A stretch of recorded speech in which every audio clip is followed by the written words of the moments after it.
हक से हकीकत तक न्याय दिलाने में सबसे आगे आज सुबह टाइम्स, आपकी खबर सबसे तेज। मैं हूं लालचंद सोनी, न्याय की बात करने वाला खास रिपोर्टर। हमारे देश की सेना अब स्वदेशी और आत्मनिर्भर को लेकर बहुत मजबूती से चल रही है। अभी हाल में ही नौसेना को एक ऐसी पनडुब्बी मिली है जो INS अरिघात के नाम से जानी जाती है। इस पनडुब्बी को 3 दिन बिना सतह में आए हुए कार्य करने में सक्षम है। ये पनडुब्बी लगभग 6000 टन वजन की और 44 किलोमीटर पर प्रति घंटा की रफ्तार से चलती है और ये गहराई लगभग 1500 फीट पर काम कर सकती है। ऐसी पनडुब्बी भारत ने बनाकर नौसेना को जो सौंपी है, वास्तव में भारत की सेना अब और मजबूती को पा रही है। INS अरिघात वास्तव में जैसा नाम वैसा काम, इस पनडुब्बी के द्वारा अब भारतीय नौसेना और सक्षम और मजबूत हो रही है और इसमें सभी चीज़ें जो लगी हैं वो हमारी स्वदेशी हैं। ऐसी पनडुब्बी जो बैलास्टिक मिसाइल्स और बैलास्टिक उपकरणों से सुसज्जित है, ऐसी पनडुब्बी वास्तव में नौसेना की ताकत को और मजबूत कर रही है। आइए हम अपने भारतीय रक्षा वैज्ञानिकों को बार बार धन्यवाद दें, उनकी उपलब्धियों को बार बार धन्यवाद दें कि उनके इस कठोर परिश्रम से भारतीय नौसेना स्वदेशी के तहत मजबूती को पा रही है और आगे चल रही है। ऐसी पनडुब्बी जो भारतीय सेना को मिली है, वास्तव में बहुत खुशी की बात है और सारे लोगों को इस खास काम के लिए हम सब लोग बहुत ही खुशी होकर बधाइयाँ देते हैं कि भारतीय नौसेना को ये पनडुब्बी से और सक्षम होने में सहायता मिलेगी। आइए हम अपने भारतीय सेना के सभी जवानों को जो वीरता के साथ कार्य करते हैं, धैर्य के साथ कार्य करते हैं, सीमा की रक्षा में हर तरह से लगे रहते हैं, उनको अपना बार बार यही संदेश देते हैं कि आप सीमा पे डटे रहें, हम आपके साथ हैं। आप सीमा पे डटे रहें, हम आपके साथ हैं। आप सीमा पे डटे रहें, हम आपके साथ हैं। जय हिंद, जय भारत। हम सब मौसम के ऊपर निर्भर रहते हैं।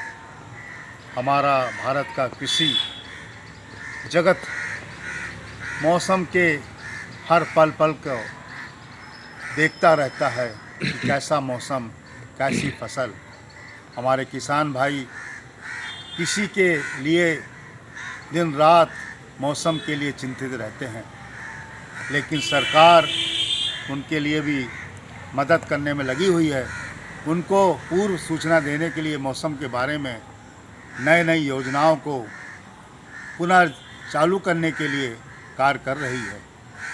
अभी हाल में ही जिला कृषि मौसम विज्ञान इकाइयों को भी पुनर्जीवित करने के लिए सरकार मंथन कर रही है और वो कार्य कर रही है कि वास्तव में मौसम विज्ञान इकाइयाँ अपनी जो है पूरी क्षमता से कार्य करें और साथ ही साथ जो चीज़ें मानव बुद्धिता के साथ हमें मौसम के बारे में बताती हैं, अब आज के इस आधुनिक युग में हम लोग AI और मशीन लर्निंग के माध्यम से इनको प्राप्त कर रहे हैं, सूचनाओं को आदान प्रदान कर रहे हैं, जिससे कि हमारे कृषि भाई, किसान भाई अपनी फसलों को और उचित तरीके से बचाकर आगे उस पैदावार को जनता तक पहुंचाने में लगें।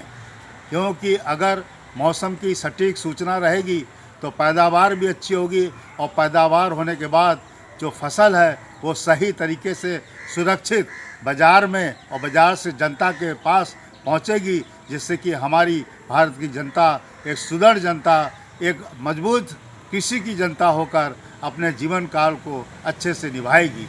हमारे देश की सरकार इस पर कार्य कर रही है और भारतीय किसानों के लिए ऐसा नया नया जो मौसम विज्ञान इकाइयां हैं सूचना देने के लिए कार्य करने में लगी हुई हैं, जिससे कि हमारे किसान भाई इस कार्य में जो है नई सूचना पाकर, सटीक सूचना पाकर अपनी फसलों को सही तरीके से उगाएं और उनका सही तरीके से निस्तारण करें, जिससे कि बाज़ार में उनको सही मूल्य मिले और भारतीय जनता को भी उसका सही उपयोग करने को मिले। इसलिए हम भारत सरकार के बहुत ही आभारी हैं कि हमारे कृषि वैज्ञानिकों के लिए, हमारे कृषि सेवकों के लिए, किसानों के लिए हर तरह से आपस में तालमेल बनाकर वो एक ही उनका उद्देश्य है कि हमारे कृषक भाई, किसान भाई हर तरह से सुरक्षित रहें, उनकी फसल सुरक्षित रहे और वो आर्थिक रूप से मजबूत होकर इस देश को मजबूत बनाने में अपना सहयोग प्रदान करते रहें। जय हिंद, जय भारत। नमस्कार दोस्तों, मेरे चैनल को सब्सक्राइब, लाइक करें और आइकॉन को जरूर दबाएं ताकि आने वाले वीडियो को आपको नोटिफिकेशन मिल जाए। धन्यवाद।